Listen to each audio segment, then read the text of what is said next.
ultimately was benched, and then it was Stafford from then on out. But I don't know why I got on that huge tangent on Georgia's 2006 quarterback competition. But that's Mike Bobo. He was a part of that. So let's bring it all back. Mike Bobo, he's obviously had some quarterback decisions to make. Also, it's like me and my brother were talking about this the other day.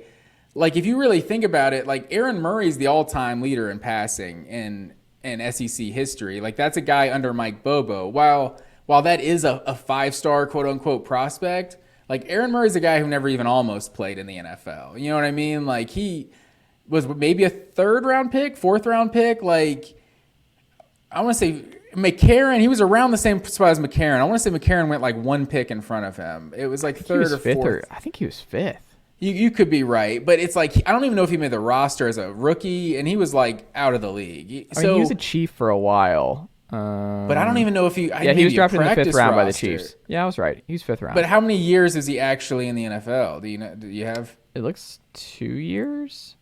Yeah, like he was like never even like a second stringer. Like 14 to 17. Yeah, about 2 to 3 years, somewhere around there. So if you like on paper, it's like that's a five-star quarterback, like one of the greatest quarterbacks in SEC history or whatever. So that's the only reason Bobo's offenses were good at that time, you know, if you're a naysayer. But it's like that's a guy who's not an NFL quarterback that you had the most productive offenses in school history to that point, and he like set SEC records. So it's like if you actually got a five-star prospect, even a guy like Carson Beck is. I mean, Carson Beck's not as high as ranked recruit as Aaron Murray, but if you get a guy who's an actual NFL quarterback, like Bobo's offenses could be even better. So I don't think you just think about how much better of a team Georgia was, or Georgia's recruiting now than they were back when Bobo's first time around with Mark Richt. Like, it's a whole new program at this point. So it's like I think he's a competent OC. Not that we need to rehash the whole Bobo conversation, but I think Georgia's offense is pretty much in good hands. It's like I would just say all three of these guys can't be bad, right? So whoever wins this competition is probably a good player, and they're going to have a loaded roster around them. Yeah, I think the other thing too is there's a couple things there. One, it's like I think a lot of people do forget that Aaron was a five-star guy coming out of high school. Like he was a great high school player in Florida. Because he has such like an overachiever vibe. Yeah. But it wasn't the case. It's like, no, he was a five-star. He was a super talented guy who should have super big time. He was a dual threat coming out. Mm-hmm. I mean, he did do a little bit of running. He ran on Tennessee his senior year. That's for sure. That was the best run of his career. Put his team on his back. All those injuries, put his team on his back. That was a legacy game for Murray for sure. He was a great player, and he's also one of those guys who you kind of like what you talk about with talent. Like if he had Kirby's talent, like if he was, I wonder if like you get 4 years of Murray just starting with the kind of guys Kirby's been recruiting. I mean, how is he viewed as a Georgia quarterback all time? Like we can always talk about Stafford, but Stafford I feel like was going to be good no matter. There's a reason he went number one in the draft. Stafford was going to be good with whatever kind of talent was around him. Like he just had the arm, the size, this, that, and the other. So I don't ever really like when folks harp on how a guy unfolds in the pros. Like Hendon Hooker, he may never start. He may be out of the league. He's turning 25 soon. He's older. But he was an all-time great college quarterback. And I don't know. We don't need to discount folks based on how things go in the pros. And Jake Fromm, too, for that matter, who I don't imagine will be in the league that much longer if he is, because I mean I know he's flirting with roster spots at the moment, but like still super successful. He did get a start this year. He did. For who? Who is he? The Giants. The Giants? Is I that who believe he's it was playing the Giants. For? Yeah. It didn't go well, I don't think. But that's another thing. But I think the best point on Bobo in this Georgia transition here is Graham Coffey made this point on actually 680 the other day. I listened to his spot.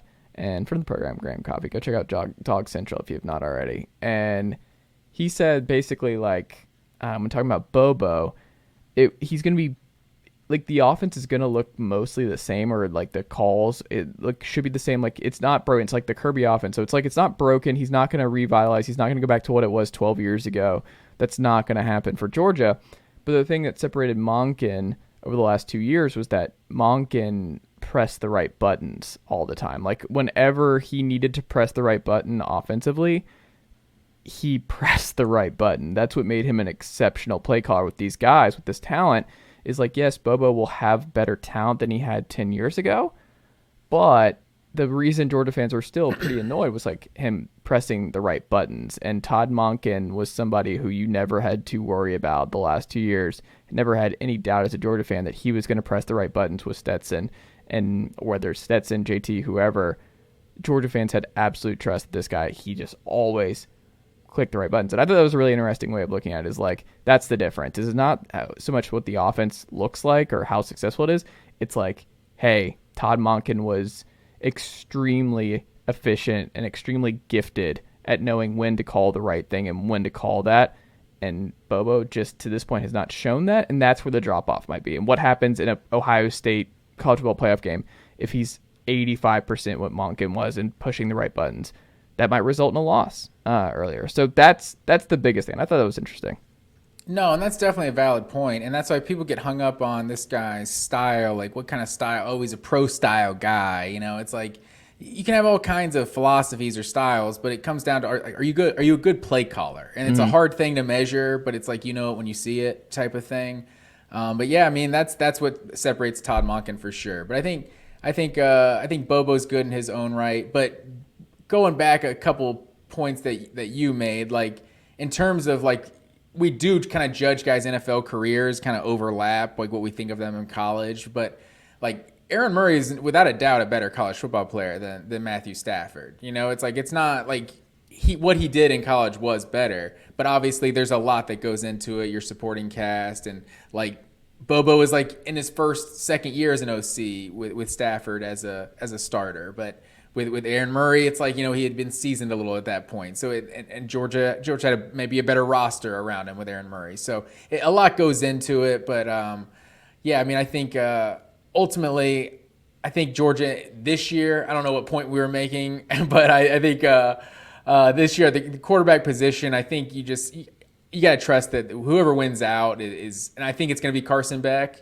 I think they're in a good position. And also, Brock Bowers is on the team. I don't know if I said that already. Brock Bowers is just a baller. So Todd Monken has had Brock Bowers to call plays and Darnell Washington to call plays. It's like, it's hard to mess that up at times. Like when you just have a guy you can just throw the ball up to and also be the best blocking, your best offensive lineman basically at the same time. So Darnell Washington will absolutely be missed. So we did kind of skim over the tight end position, but the way Georgia's recruited at tight end, it's like there's not going to be another Darnell Washington on this team, because I'm not sure when we'll ever see another Darnell Washington. But like Oscar Delp, like looks like honestly a diet Brock Bowers. Like I don't even want to say that because Brock Bowers is just a baller, and so you don't want to compare every tight end that comes through to him, but he looks like a playmaker as far as a receiving.